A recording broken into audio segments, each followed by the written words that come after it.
berlipat, sirih pinang, sirih dari Pulau Mutiara. Pemanis kata selamat datang, awal bismillah pembuka bicara. Selamat sejahtera dan salam Malaysia Madani. Pada hari ini saya akan melakukan kritikan karya sastra terhadap karya sastra kanak-kanak dan juga karya sastra remaja yang telah saya pilih. Tegasan ini merupakan tegasan di bawah kod ataupun nama kursus BMMB 1104 Kesusastraan dan Kebudayaan Melayu dan juga BMMB 1134 Keterampilan Berbahasa di bawah bimbingan Puan Nur Akila Alia binti Ahmad dan juga Puan Khadijah binti Adnan. Baiklah, sebelum saya memulakan kritikan karya sastra terhadap karya sastra kanak-kanak dan juga karya sastra remaja yang telah saya pilih, izinkan saya untuk memperkenalkan apakah itu karya sastra kanak-kanak dan juga karya sastra remaja. Sastra kanak-kanak merupakan karya sastra yang dihasilkan dalam bentuk buku yang boleh dibaca oleh kanak-kanak mengikut peringkat umur dan mampu menimbulkan keseronokan kepada mereka untuk membaca dan menghayati karya tersebut, menurut Ani Omar pada tahun 2012.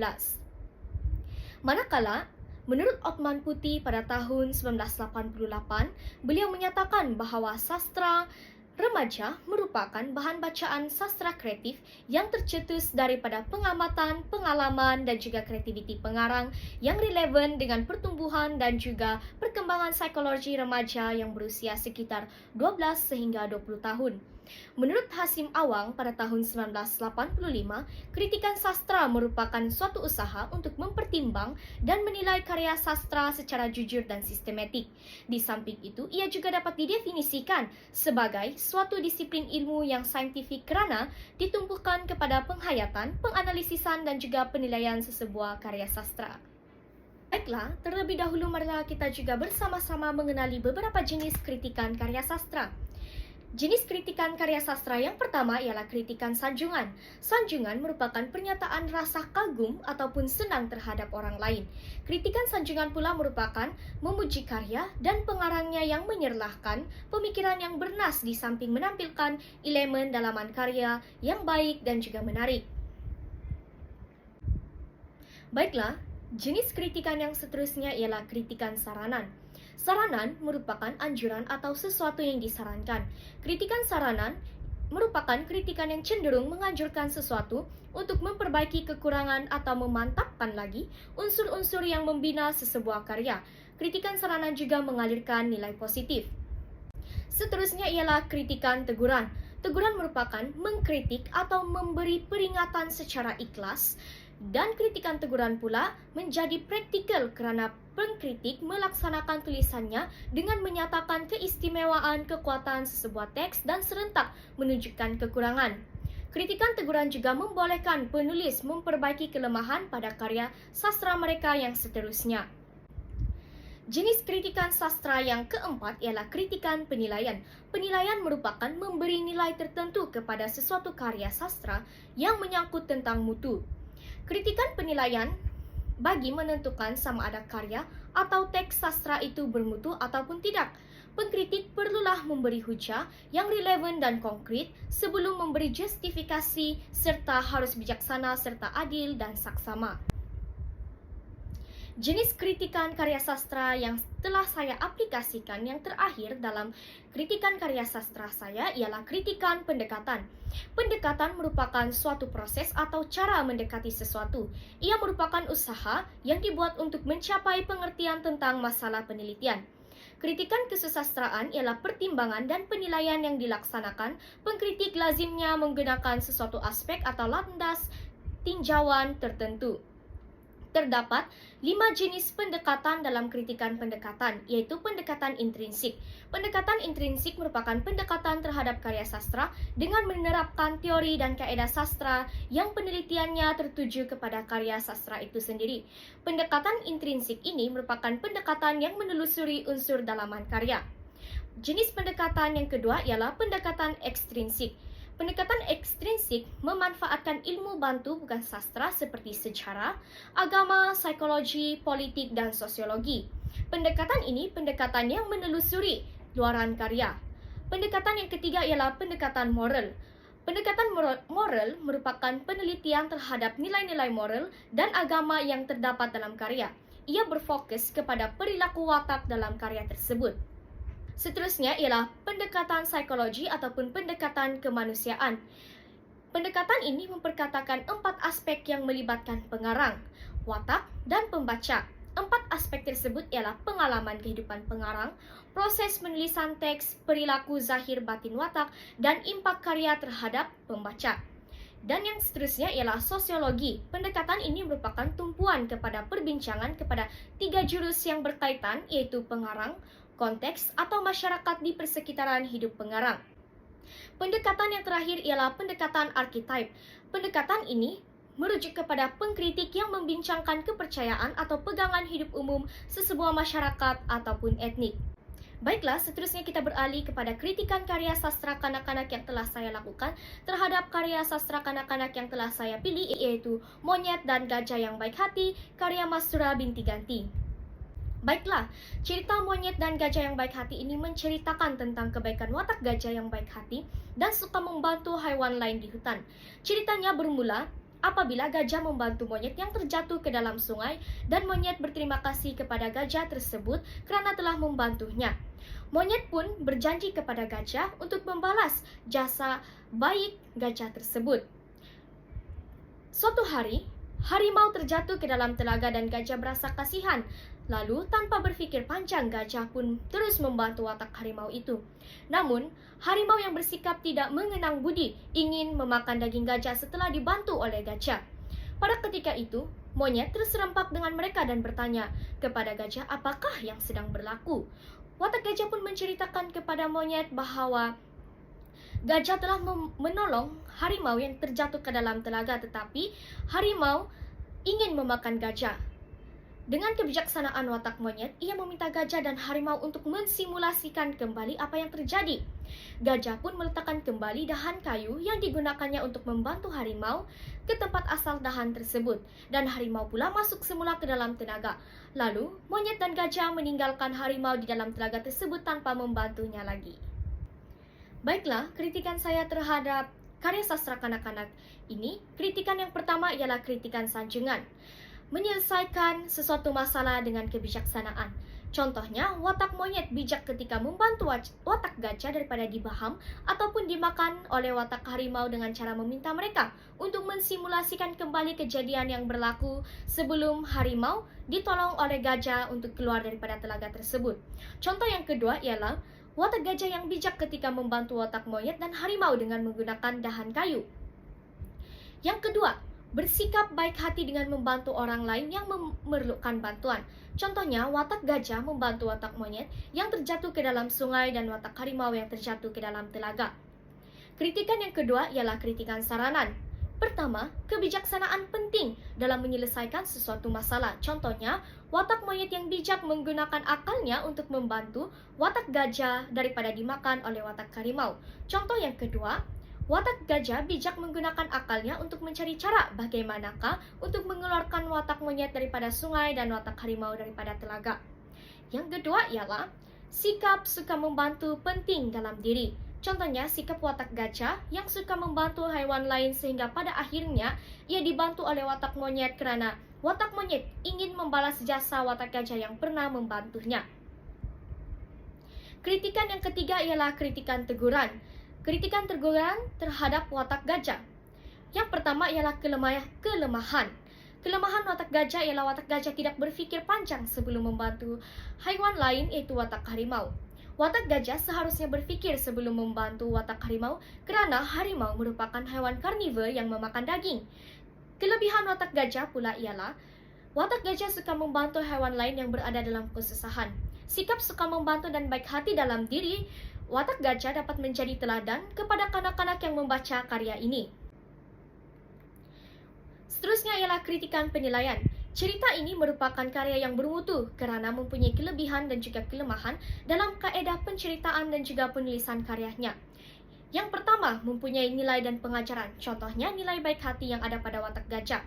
Pengajaran pula, jangan mengambil kesempatan di atas pertolongan yang diberikan oleh orang lain. Nilai dan pengajaran ini yang terdapat dalam karya ini dapat memberi teladan kepada kanak-kanak ataupun pembaca yang membaca cerita ini.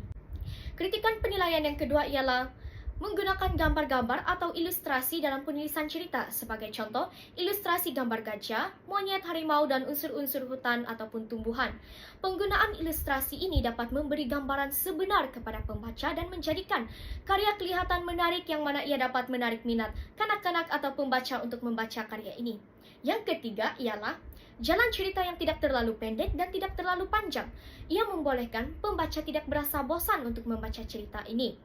Yang keempat, warna tulisan yang berbeza mengikut suku kata dan saiz tulisan yang tidak terlalu kecil dan tidak terlalu besar. Sebagai contoh perkataan kamu, suku kata K ditulis dalam warna merah dan suku kata mu ditulis dalam warna hitam.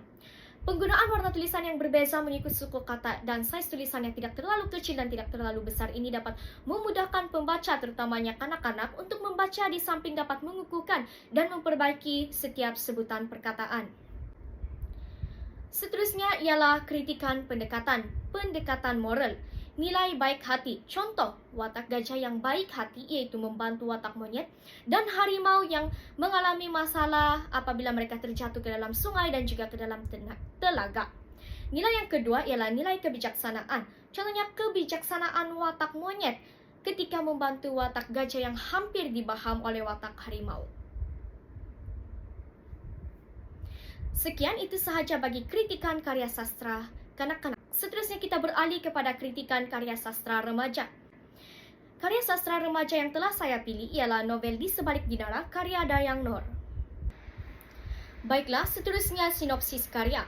Novel Di Sebalik Dinara ini menceritakan tentang Akram dan juga Dr. Maxi yang ingin mencari Farisha, yang mana Farisha ini dipercayai dapat menyelamatkan Dinara, yaitu sebuah syarikat komputer milik ayahnya yaitu Dr. Kal. Dikatakan bahwa Farisha ini mempunyai ciri-ciri keistimewaan yang tidak ada pada diri orang lain dan mempunyai pendinding yang dipanggil wall, sehingga fikiran Farisha tidak dapat dibaca oleh Akram. Akram telah menawarkan proyek penggodaman 3 kelompok komputer kepada Farisha dan Rosman di Softlab, yang mana proyek ini bernilai 1,5 juta. Akram juga menawarkan uang Rp40.000 kepada Shida, yaitu rakan serumah Farisha, untuk menulis rencana dan sebuah buku biografi tentang Dinara. Tawaran ini merupakan cara Akram untuk membawa masuk Farisha ke dalam Softlab dan Shida sebagai pengganti sekiranya terjadi apa-apa.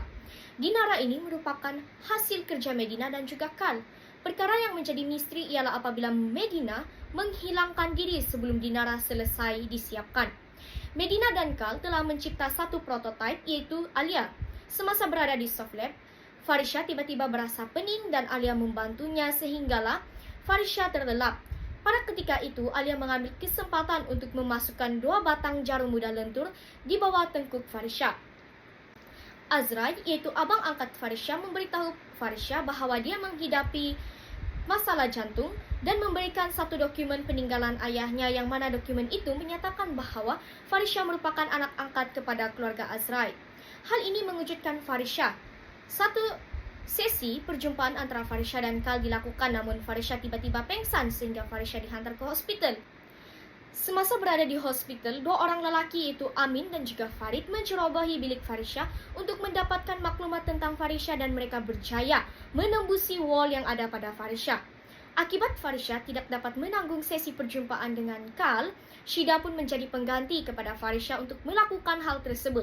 Namun, Dr. Maxi agak ragu kerana Kal pernah berpesan bahwa hanya Farisha yang dapat menyelesaikan hal itu kerana Kal telah memasukkan microchip dalam badan Farisha sejak Farisha baik lagi.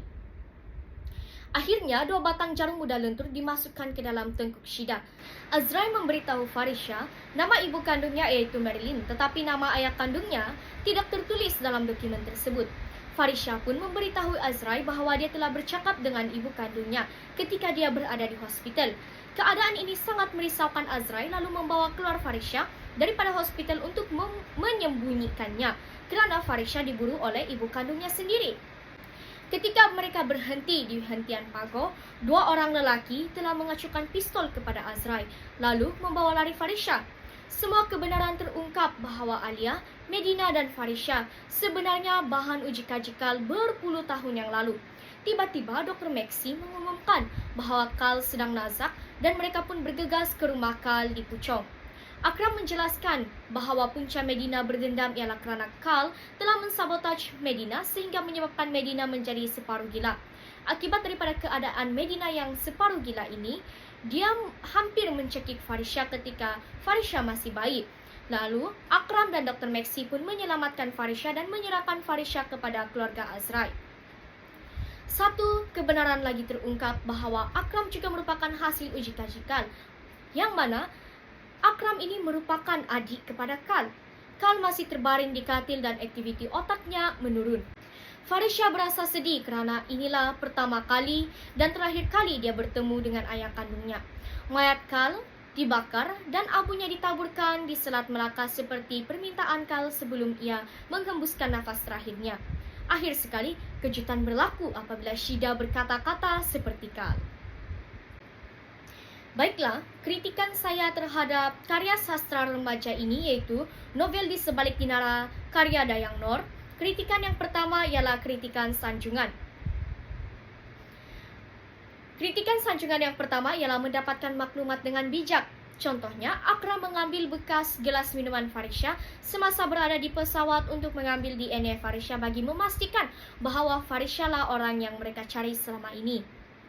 Yang kedua, memikul tanggungjawab dan amanah dengan sungguh-sungguh.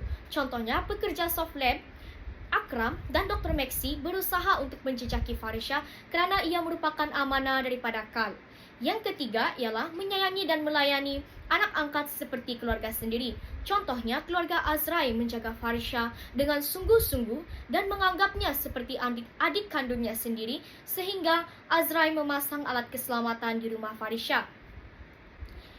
Seterusnya ialah kritikan saranan. Yang pertama, kebijaksanaan penting dalam usaha untuk mendapatkan maklumat. Sebagai contoh, Akram bijak untuk mendapatkan maklumat ataupun DNA Farisha, iaitu dia mengambil bekas gelas minuman Farisha semasa berada di pesawat. Yang kedua, bertanggungjawab dan amanah terhadap tugas yang telah diberikan amatlah penting seperti pekerja-pekerja soft lab. Mereka amat bertanggungjawab dan amanah kepada tugas yang telah diberikan kepada mereka, iaitu untuk menjejaki Farisha. Yang ketiga ialah nilai kasih sayang perlu diterapkan dalam diri, seperti mana keluarga Azrai menjaga dan menyayangi Farisha dengan sungguh-sungguh sehinggakan keselamatan Farisha amat mereka pantau. Yang keempat ialah kerjasama untuk melaksanakan suatu tugasan amat penting. Sebagai contoh, Rosman dan Farisha saling bekerjasama untuk membangunkan syarikat kongsi mereka iaitu Secure Shell. Baiklah, kita beralih kepada kritikan teguran. Kritikan teguran bagi watak Akram. Kekurangan, Akram diam-diam mengambil DNA Farisha melalui bekas minuman Farisha di dalam pesawat.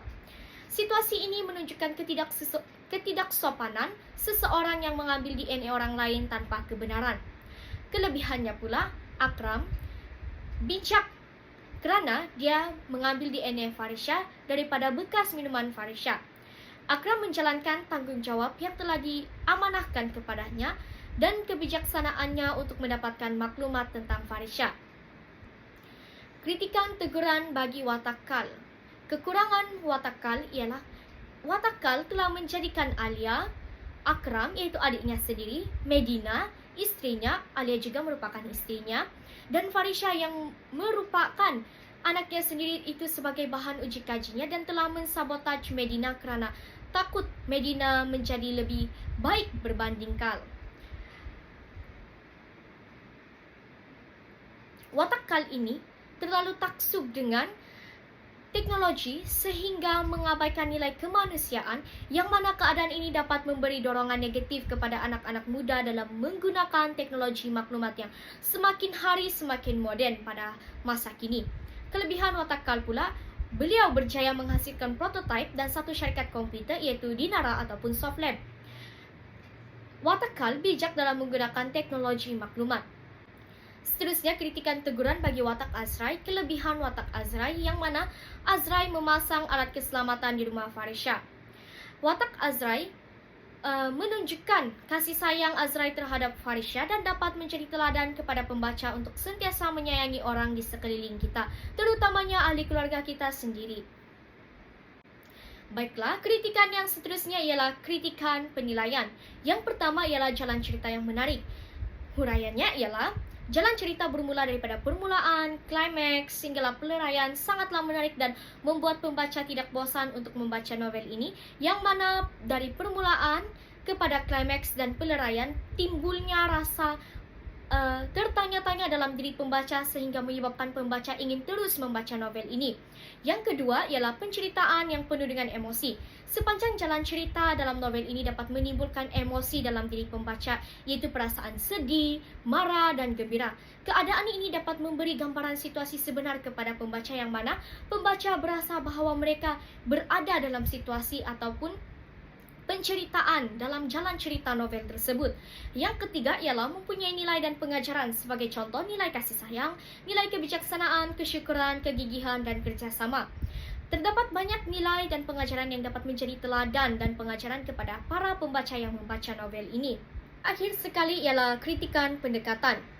Yang pertama ialah pendekatan moral, iaitu nilai kasih sayang. Contohnya, Azrai mengambil berat tentang keselamatan Farisha dengan memasang alat keselamatan di rumah adiknya itu. Contoh yang kedua ialah kasih sayang seorang anak terhadapnya ayahnya, yaitu Farisha tetap menyayangi ayah kandungnya Karl, walaupun Karl telah menjadikan Farisha sebagai bahan uji kajinya. Nilai yang kedua ialah nilai kerjasama, itu kerjasama antara Farisha dan Rosman yang saling bekerjasama untuk membangunkan syarikat perkongsian mereka, yaitu Seke Shell. Nilai yang ketiga ialah nilai kegigihan. Contohnya, Medina yang pernah digelar gila, gigih untuk mencari anak kandungnya itu Farisha, sehingga kan dia mengupah dua orang lelaki yaitu Amin dan Farid untuk mencari maklumat tentang keberadaan Farisha. Contoh yang kedua bagi nilai kegigihan ialah kegigihan Akram untuk membawa masuk Farisha ke dalam Dinara, sehingga kan dia menawarkan projek bernilai 1.5 juta ringgit. Kritikan pendekatan yang kedua yaitu pendekatan intrinsik, ialah tema bagi novel ini ketaksuban dalam mencipta teknologi sehingga melupakan ataupun mengabaikan nilai-nilai kemanusiaan dan etika kehidupan. Yang kedua ialah pengajaran. Pengajaran yang pertama, kita mestilah tabah menghadapi cabaran dan dugaan dalam kehidupan supaya segala masalah dapat diselesaikan dengan baik. Pengajaran yang kedua ialah kita seharusnya memanfaatkan teknologi dan sains dengan sebaiknya, seperti Farisha yang menggunakan kepakarannya untuk keselamatan cyber. Seterusnya, pendekatan intrinsik bagi latar. Yang pertama, latar tempat. Latar tempat yang pertama ialah lapangan terbang Senai, itu Farisha menggunakan lapangan terbang ini untuk ke Kuala Lumpur. Yang kedua ialah soft lab. Soft lab merupakan tempat Akram dan Dr. Maxi dan juga beberapa kaki tangan bekerja di syarikat ini. Tempat yang ketiga ialah Port Dickson, di mana upacara menaburkan abu mayat Karl dilakukan. Baiklah, itu sahaja kritikan terhadap karya sastra kanak-kanak dan juga karya sastra remaja yang telah saya lakukan. Kesimpulannya, berdasarkan hasil kritikan yang telah saya lakukan terhadap dua jenis karya sastra, yaitu karya sastra kanak-kanak dan juga karya sastra remaja, saya mendapati bahwa karya ini amat bermutu kerana hampir kesemua jenis kritikan dapat dilakukan ke atas karya ini. Di samping itu, saya juga dapat mempelajari cara untuk mengkritik sesebuah karya sastra setelah melakukan tugasan ini. Di samping itu, kritikan karya sastra amatlah penting agar kita dapat menilai sama ada sesebuah karya sastra itu bermutu ataupun tidak.